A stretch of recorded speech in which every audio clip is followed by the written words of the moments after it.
Secretary general বরাত দিয়ে আমরা ওনাকে জিজ্ঞাসা করেছি, উনি বলেছেন এই বক্তব্য উনি রাখেন নাই, কিন্তু ওনার নামে কিছু বক্তব্য চালিয়ে দেওয়া হয়েছে। যেমন 4-5 দিন আগে একটা নিউজে দেখলাম যে আমি বলেছি যে জামাত ইসলামী ক্ষমতা গেলে 4 বিভাগকে আমরা অনুমোদন করে দেব। তো এ ধরনের বক্তব্য গত 5 বছর আমি রাখিনি, তারপরও রাখি নাই। এখন যদি করতে করতে যদি 5 বছর কাটিয়ে দেয় তাহলে তো আর এটা হলো না।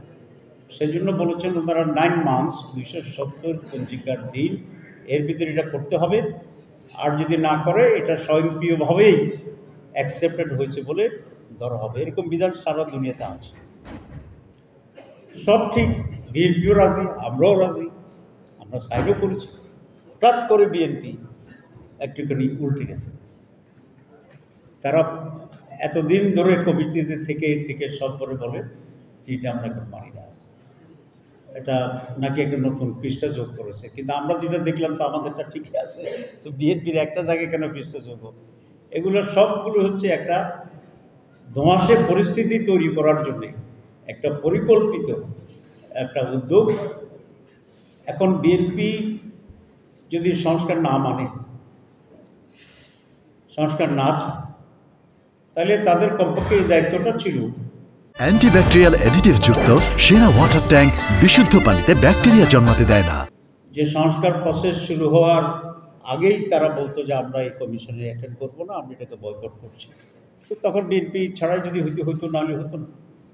কিন্তু এতগুলো সময় নিজেরা থেকে কথা বলে তাদের নেতা তো মনে হয় আমার মনে হয় 10 ঘন্টার চেয়ে কম কথা বলে নেই সব যোগ করতে। আমাদেরকেও একসাথে করে আমাদের সময় ব্যয় করে আমরা একটা জায়গায় পৌঁছেছি। তো এখন এই কথাটি বলা আমি মনে করি তাদের দায়িত্বহীনতার পরিচয়, নতুন করে দেশে একটি রাজনৈতিক সংকট তৈরি করার অপপ্রয়াস, এবং ফেব্রুয়ারিতে যে নির্বাচনটি এসে গেছে এই নির্বাচন সম্পর্কে মানুষের ভিতরে সংশয় তৈরি করার একটি অপকৌশল, এবং তারা অন্যায়ভাবে এই সরকারের উপরে চাপ সৃষ্টি করছে। এটা একটা বিষয়।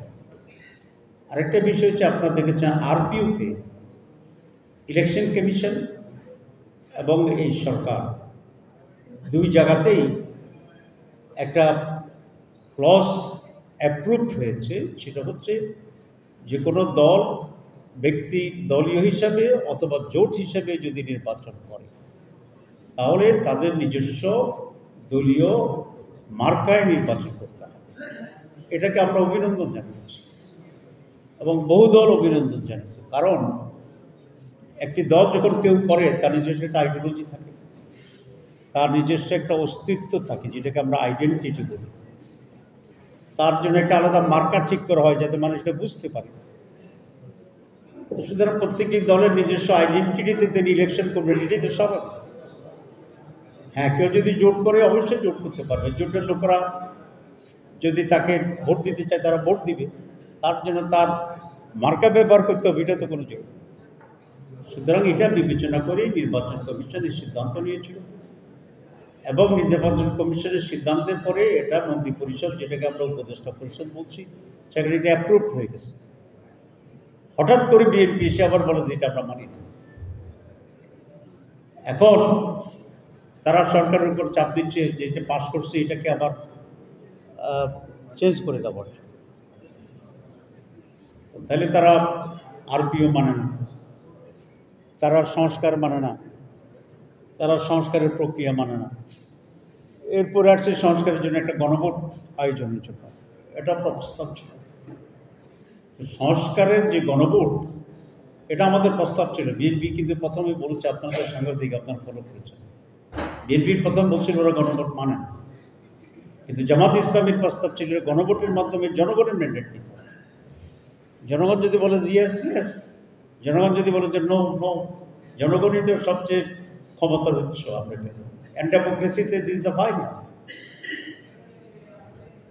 এখন বিএনপি এসে পরে বললো যে আমরা মানি, তবে জাতীয় নির্বাচন আর গণভোট একসাথে হইতে হবে, দুটো একেবারে আলাদা। গণভোটটা হচ্ছে সংস্কারের জন্য, আর জাতীয় নির্বাচন হচ্ছে সরকার গঠনের জন্য। কিন্তু এখন আমি যেদিন বলেছিলাম তারা তালের রস আমের রস একসাথে করে দিবে।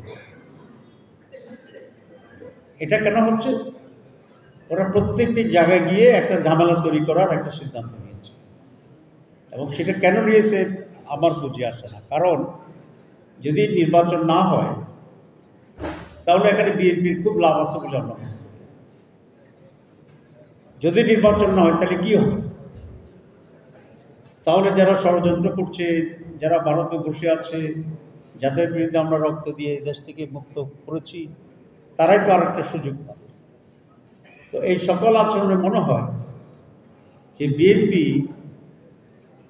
সংস্কারবিহীন যে বাংলাদেশ, সেই বিগত সরকারের যে বাংলাদেশ, আওয়ামী লীগের যে বাংলাদেশ, মনে হয় যেন তারা আবার সেই জায়গায় ফিরে যেতে চাচ্ছে। এবং সেই কারণে আমরা বলেছি বাংলাদেশকে আওয়ামী জাহেলিয়াতের দিকে ফিরে যেতে এই দেশের মানুষ কখনোই দেবে না।